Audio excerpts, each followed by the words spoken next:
তৃণমূল কংগ্রেসে যাওয়ার আমার কোনো ইচ্ছে নেই। প্রধানমন্ত্রী আবাস যোজনা যেমন গোটা ভারতবর্ষ পাচ্ছে, আমার এলাকার গরিব মানুষটা যাতে প্রধানমন্ত্রী আবাস যোজনা পায়, আমি 24 তারিখে প্রধানমন্ত্রীকে চিঠি দেব। আমি চাই এখানে 100 দিনের কাজ চালু হোক।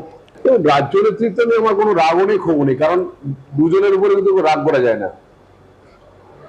বাচ্চা অবস্থায় যারা থাকে বাচ্চাদের উপরে রাগ করা যায় না, আর বৃদ্ধ থাকলে বৃদ্ধের উপরে রাগ করা যায় না। তাই ওদের মধ্যে কোনো রাগ নেই। রাজ্য নেতৃত্বের রাগও নেই, ভালোবাসাও নেই।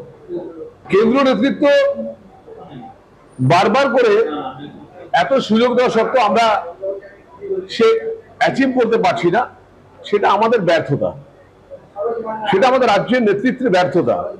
সেই ব্যর্থতাটা স্বীকার করতে হয়। শুধুমাত্র বিরোধীর মতো কথাবার্তা বললেই, আটকে দিলেই, 100 দিনের টাকা না দিলে, প্রধানমন্ত্রী আবাস যোজনার কাজ না হলে